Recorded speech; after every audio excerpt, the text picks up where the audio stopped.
sedikit-sedikit lama-lama jadi bukit gitu. Ya. Dari 2 koloni sampai sekarang 60 lah kira-kira dah. wow, 60. 60 nih kalau asetnya diuangin kira-kira berapa dah? Satu koloni itu kali aja 800.000. 100. Oke, 50 jutaan hampir lah ya. Ya, sekitar gitu lah. Wede, udah termasuk Gen Z kaya lah ini, 50 juta asetnya. Amin, amin.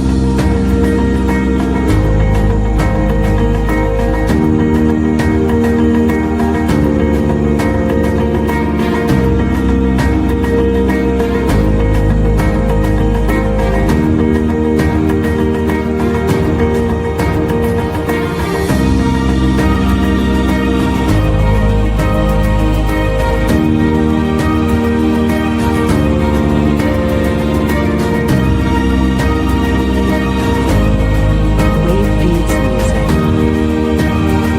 Bismillah, Assalamualaikum warahmatullahi wabarakatuh. Teman-teman, selamat datang di channel Kamambue, solusi buat Gen Z untuk yang kesulitan memulai bisnis. Dan kali ini, di siang yang cukup cerah ini, bersama kita ada Afdal, yang juga merupakan seorang Gen Z, yang hari ini lagi membangun bisnis produk dari hasil lebah gitu dah ya. Lebaran. Nah, sedikit cerita tentang Afdal. Afdal juga merupakan mahasiswa pertanian di Universitas Andalas, yang kalau saya pribadi juga karena cukup mengenal Afdal, ya melihat Afdal ini adalah anak muda yang penuh dengan inovasi dan juga kegigihan dalam membangun sesuatu. Salah satunya udah hadir nih produk madu galo-galo yang kemudian menjadi produk khas dari Uda Afdal. Makanya kemudian nama produknya Daleba. Oke, itu teman-teman. Nih kita juga akan kemudian mengupas gimana kemudian perjalanan Afdal dalam memulai bisnisnya. Dan nanti kita akan coba cari tahu lebih detail apa aja hambatan, tantangan, kesempatan, dan hal-hal yang berkenaan dengan bisnisnya sehingga nanti bisa menjadi inspirasi kita bersama. Oke, kita perkenalan lebih dalam lagi dengan Afdal, ya terutama dari segi aktivitasnya. Sekarang aktivitasnya apa aja, Dal? Sekarang mahasiswa yang pertama. Oh ya, Mahasiswa. Masih kuliah. Dan selain mahasiswa, ngembangin produk ya? Ya, jadi sembari menjalankan sebagai mahasiswa, saya juga mengembangkan produk ya dengan brand sendiri dengan merek Dalebah. Ini dia. Dalebah. Nah, kalau kita boleh tahu nih, nah memang ya cukup unik dan premium sekali ya kemasannya. Dan juga membawa warna kuning. Tentu untuk bisa menghasilkan produk kayak ini dimulai dengan perjalanan, ya entah itu kebingungan dan lain sebagainya. Nah, kalau kita boleh tahu, Afdal, kira-kira untuk memulai ini apa aja yang Afdal lewatin, terus juga apa aja pertimbangannya Afdal, struggle-nya Afdal, tantangan atau kesempatan apa aja yang Afdal jumpai dalam konteks memulai bisnis ini. Oke, berarti kita mulai bisnis ya. Ya. Kalau memulai bisnis, kalau boleh saya bercerita gitu dah. Jadi sebenarnya waktu SD, saya sudah berniat untuk sekolah tidak di kampung gitu. Oh gitu ya. Jadi niat-niat semacam itu tidak suka yang monoton gitu ya. Jadi pas di SD sekolah itu saya di Kecamatan Palembayan ya dah. Nah, kemudian sekolah ke Lubuk Basung, kos di sana. Di sana saya juga ya sekolah ya, kos. Pernah itu jadi tukang parkir dah. Tukang parkir. Tukang parkir. Wes, Jadi ngeri itu ya. kelas 2 dan kelas 3. Jadi itu orang punya kos itu kebetulan dia orang besar di pasar peternakan. Peternakan jual beli sapi di Lubuk Basung. Jadi kami ditawarkan untuk kerja sebagai tukang parkir. Alhamdulillah di sana ya kami ikut ya karena ketua di pasar itu orang kos kami, jadi kami juga merasa leluasa di sana. Oh, jadi setiap hari Minggu itu Ahad ya, kami mengawasi motor-motor dan di sana dapatlah uang gitu. Itu mulai di sana itu dapat uang kisaran 35.000 sehari. Itu waktu itu usia masih bocil-bocil kan ya? Itu usia Kelas 2, kelas 3 ya? 14 tahun dah. 14 tahun. 14 tahun. Nah, jadi kami udah interaksi lah dengan orang-orang pasar. Ya kita tahu sendiri bagaimana kondisi di pasar gitu ya. Berbagai macam bahasa ada kami terima. Tapi enaknya kami ya diawasi sama orang-orang besar-besar di pasar juga dan dapat uang tentunya. Dan itu waktu itu jajan 1 minggu dikasih orang tua 70.000 udah, 70.000 per 70.000. minggu. Jadi kalau dihitung 1 hari 10.000 lah kita gitu ya. Nah jadi sengaja nggak pulang kampung, Nggak pulang nggak kampung. pulang kampung karena hari H-nya itu kan parkir gitu. Nah, jadi parkir dapatlah uang 35.000. Singkat cerita dari sana akhirnya mulailah saya ke hampir tamat itu ingin melanjutkan pendidikan ke yang tingkat SLTA ya, artinya ke madrasah aliyah itu Madrasah. dia. Madrasah aliyah di Bukit Tinggi. Oh, udah keluar lah dari kabupaten itu. Walaupun masih dalam cakupan tengah-tengahnya Agam ya. Ya, Lubu Basung ke Bukit Tinggi ya, udah Ya, keluar lah. lumayan lah. Di sana saya sekitar 4 bulan ngekos. Karena memang nggak suka, bukan nggak mau menerima orang tua, tapi inginnya lebih itu ya, lebih mendapatkan sesuatu lah dari nggak sendiri. Sebisa mungkin minimalisir dari kiriman orang tua. Saya tinggal di masjid. Jadi 4 bulan ngekos. Awal-awal kelas 1 tinggal di masjid sampai hampir tamat gitu. Saya tinggal di masjid dan mengumpulkan uang. Dan mulai struggle bisnis sih yang paling wow rasanya itu tahun 2017 itu pada hari Jumat ya, hari Jumat bulan Desember. Itu ada ngikuti seminar dah. Seminar. Seminar. Kalau boleh tahu seminar apa? Seminar entrepreneur. Entrepreneur ya. Ya ditakut-takuti lah bahwa perdagangan bebas sudah dibuka, jadi orang-orang luar negeri bisa kerja di Indonesia, iya, jadi iya, itu kan bisa dibuka kan. Nah, jadi sana merasa kalau nggak bangun sesuatu, nah ini akan tersingkirkan dengan orang-orang luar. Nah, jadi di sanalah mulai gitu bangun. Nah, titik baliknya di sana dah. Oke, sip. Kalau kita tangkap ya teman-teman, dari perjalanan Afdal itu dimulai dari waktu masih SD, ngerasain ngebangun mental, ngelihat pasar gimana, terus melihat gimana kemudian ya untuk kemudian membangun pola pikir bisnis itu dimulai dulu dari ngelola keuangan, terus jauh dari orang tua, bagaimana menghemat pengeluaran dengan tinggal di masjid ya. Ya, masjid. Oke, sip. Sambil belajar sebenarnya. Sambil belajar. Sambil belajar juga.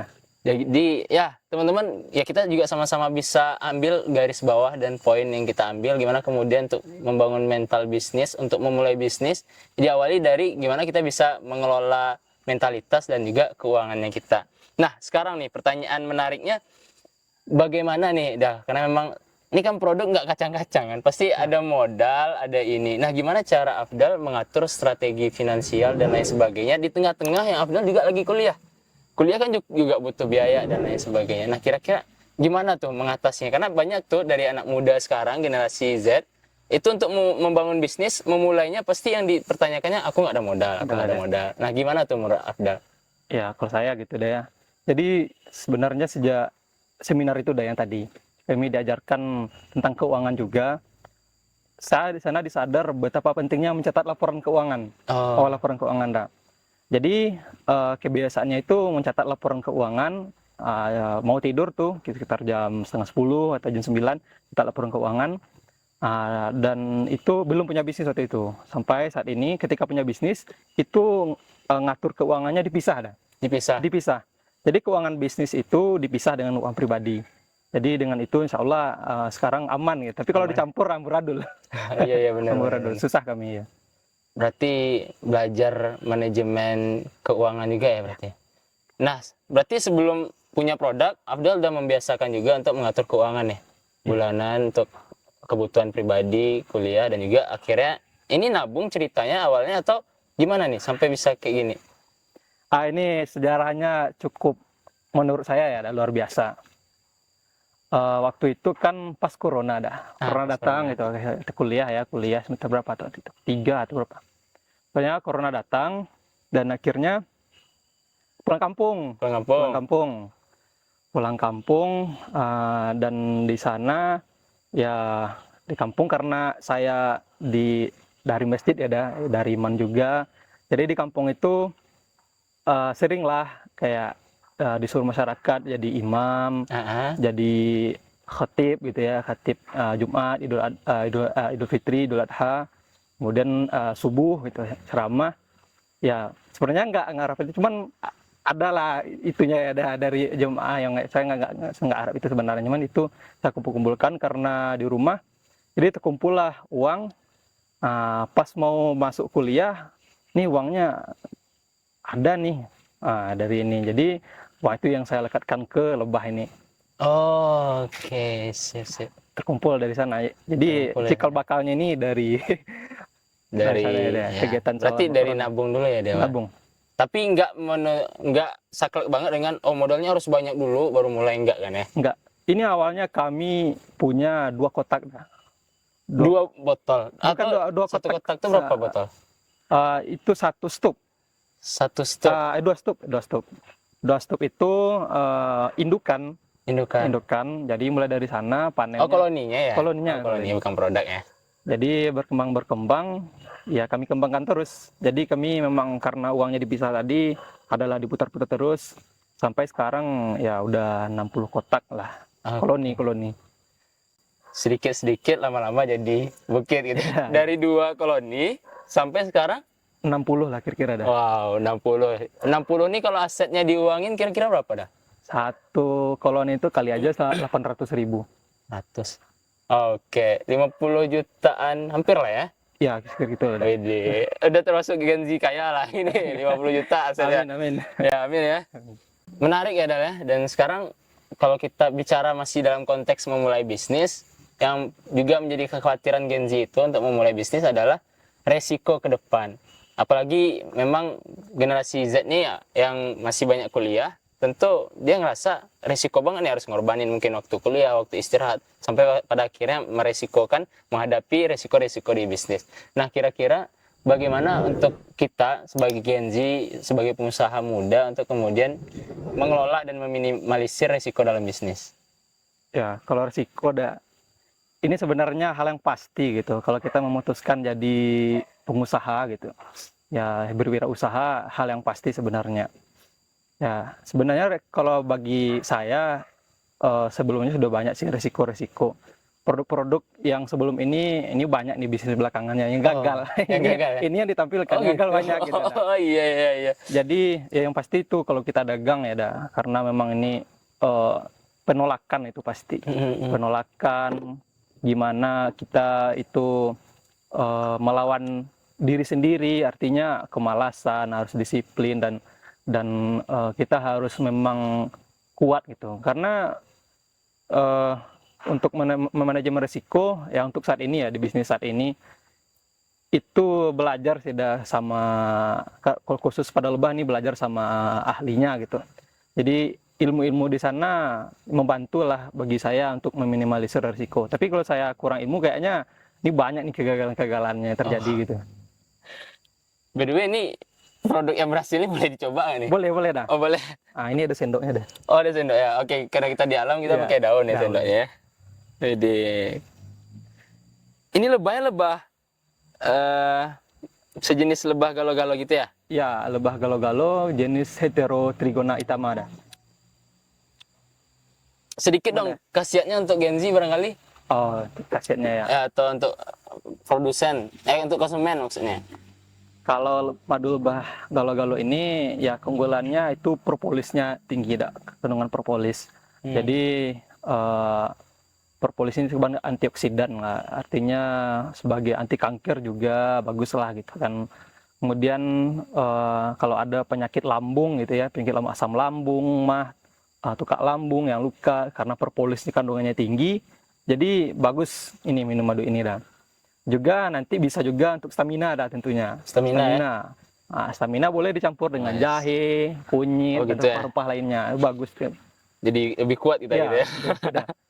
Untuk mahasiswa akhir kayaknya cocok Cocok nih ya. Iya. Kalau lagi ke skripsi nih. Ya daripada skripsi kadang tipes, mending dilengkapi ini juga. Iya dah. Oke. Nah itu tadi gimana kemudian perjalanan Afdal buat produk sampai akhirnya ini yang jadi, terus juga gimana manajemen risiko dan lain sebagainya. Nah kalau kita boleh tahu lebih dalam nih, Dal, terkait gimana kemudian adaptasi dengan dunia produk itu kan seiring berjalannya waktu harus menyesuaikan juga kan ya. Kayak pemasarannya sekarang nggak hanya sekedar dari mulut ke mulut, tapi ada juga go digital dan lain sebagainya. Dengan Afdal yang backgroundnya pertanian, itu kesulitan nggak memasarkan ini dengan adaptasi pasar yang sekarang terjadi?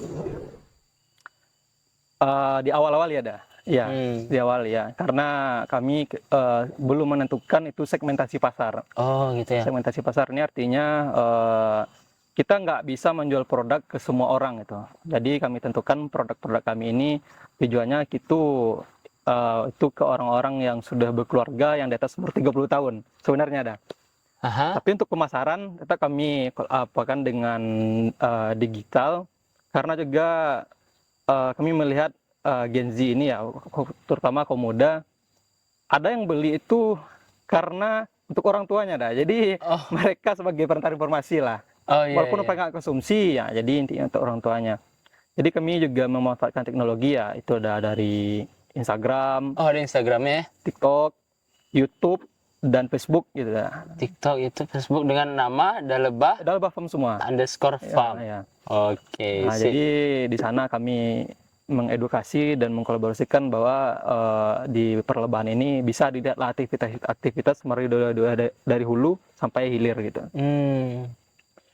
Dan kalau kemarin sempat lihat, karena kan ya Fauzan sempat lihat juga, ternyata Dalebah ini bukannya sekedar membesarkan lebah dan dijadiin sebuah produk, tapi juga memberdayakan ini ya, petani lebah, peternak lebah ya. Tani.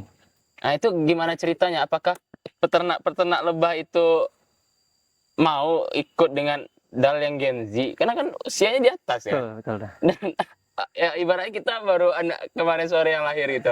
Nah kira-kira gimana tuh memberdayakannya sehingga memang ya Dal lebah masih tetap eksis sampai sekarang? Ya untuk saat ini kalau kita lihat petani madu setelah kami survei gitu ya, cerita-cerita rata-rata mereka itu terkendala dengan pemasaran gitu dah.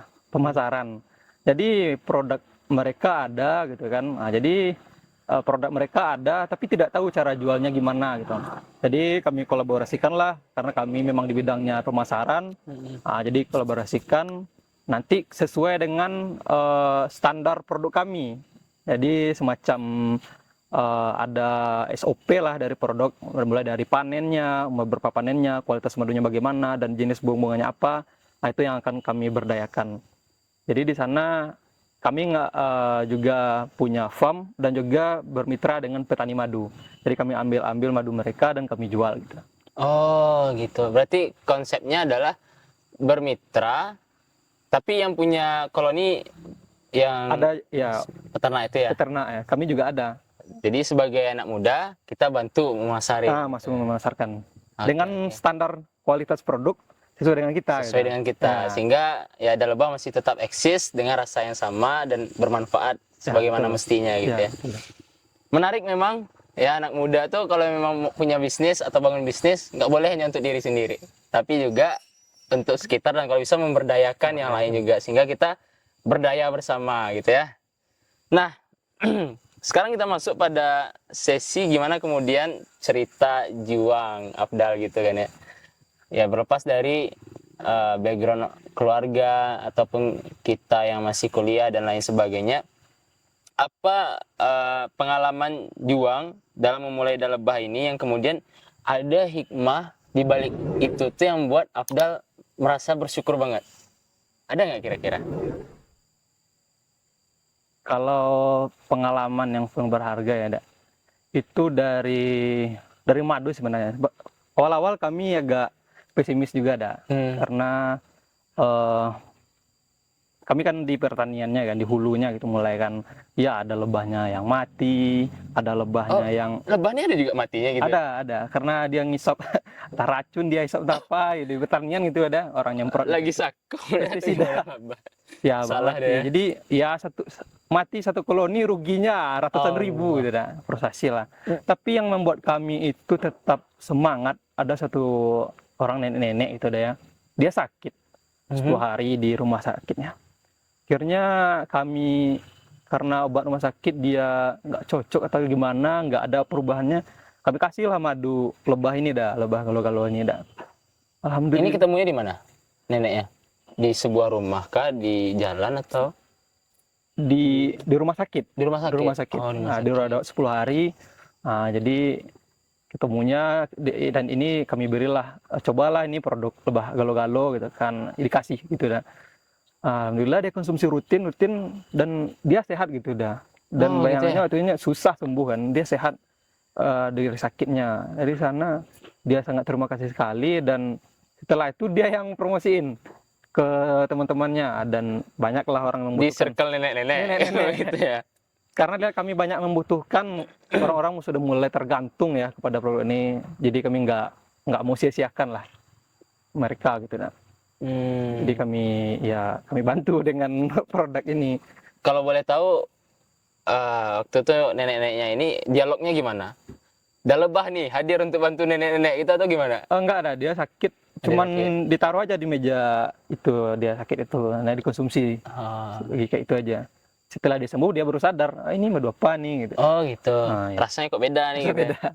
Jadi alhamdulillah sehat ya. Ya galau-galau ya. Nah, itu kan dibalik cerita keren ya, sampai pada akhirnya ya bermanfaat juga ngebantu orang yang lagi sakit, akhirnya ya bisa sembuh lah dengan khasiat dari madu. Dan kalau dilihat dari kemasannya, ini kan namanya Dalebah nih. Ini ceritanya gimana kira-kira sampai punya brand namanya Dalebah. Dalebah. Kenapa kok Dalebah namanya gitu? Oh ya. Jadi nama Dalebah ini agak unik sedikit ada. Karena ini berdasarkan wilayah juga, kita di Minangkabau. Itu karena ini menyangkut dengan nama saya juga gitu ya. Udah lebah lah itu. Udah lebah. Udah lebah. Oh lebah. gitu. Jadi kita dipanggil kalau udahnya lebah. Jadi kita berusaha khusus di Sumatera Barat ini ya kita nomor 1 gitu. Oh, yes. Kita nomor 1. Artinya dengan tetap konsepnya itu kami juga ada tagline itu preserving bee, empowering community. Jadi melestarikan lebah dan memberdayakan komunitas. Jadi harapannya ya memang produk Sumatera Barat ini menjadi unggul lah gitu. Khususnya lebah madu dengan merek Dalebah. Dalebah. Insyaallah nanti ini punya pasangan nih lebah gitu ya. Itu berat. Semoga lah Afdal segera menemukan pasangannya. Jadi nanti ya ada pasangan dari produknya ini lebah gitu ya. Lebah ya. Oke, ini menarik teman-teman. Ya semoga nanti ya pintu-pintu rezeki karena kita menolong yang lain juga itu terbuka juga, dan untuk Afdal juga terbuka seperti itu. Sebelum terakhir nih dah, ada nggak pesan inspirasi atau inspiratif untuk generasi Z yang kemudian dia mau memulai bisnis juga? Ya dah, kalau pesan sih dah kalau untuk generasi Z. Karena kalau saya pribadi lebih melihat fakta di lapangan sih dah, fakta dan keadaan gitu. Saat ini itu banyak ya, maksudnya orang-orang yang justru lebih membutuhkan pekerjaan gitu dah. Pekerjaan gitu. Butuh pekerjaan, dan kadang ya ada juga yang tamat pendidikan ini sebenarnya sulit, susah gitu ya. Nah, jadi pesan saya sedini mungkin, semudah mungkin kalau bisa dibangunlah bisnis, karena bisnis ini bagi saya bisnis ini pengusaha ini mindset gitu dah, mindset bukan profesi ya. Jadi memang pantang menyerah, disiplin dan sebagainya macamnya gitu. Boleh nanti setelah kalau punya bisnis kamu kerja ke yang lain, oke, silahkan. Yang penting ini milik bisnis kita sendiri ini berguna, tidaknya untuk diri sendiri dan juga nanti membawa orang-orang yang bisa kolaborasi dengan kita dan gitu. Ya sebisa mungkin jadi entrepreneur itu asik sih, tapi menderita gitu. Asik ya, karena memang banyak mainnya, banyak trial and errornya, dan barangkali banyak juga keluar biaya gitu ya. Itu bagian menderitanya. Menderita. 3 kata nih kalau boleh Dal, dari Afdal untuk Gen Z ya, sehingga semoga lah nanti pada luas lagi Gen Z yang mau berbisnis dan bermanfaat dan memberdayakan yang lain juga kan ya. 3 kata aja Dal, ada nggak kira-kira?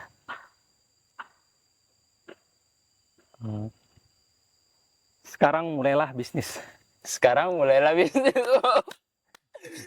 Quotes Afdal 2024 ya. Sekarang mulailah bisnis. Ini dalam banget nih. Sekarang ya. Nggak ada cerita sekarang gitu.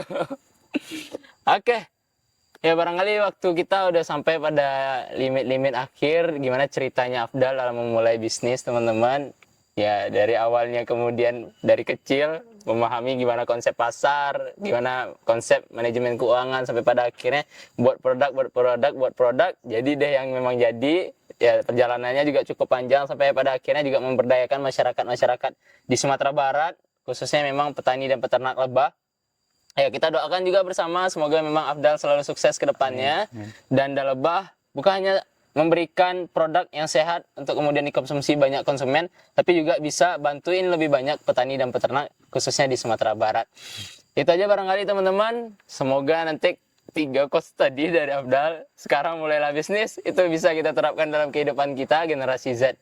Itu aja, berbanyak maaf, kita tutup channel Kamabue kali ini. Nah, ini adalah sebuah channel yang memberikan solusi dan membantu Gen Z untuk kemudian memulai bisnis yang kesulitan dengan memulai bisnis. Itu aja. Assalamualaikum warahmatullahi wabarakatuh.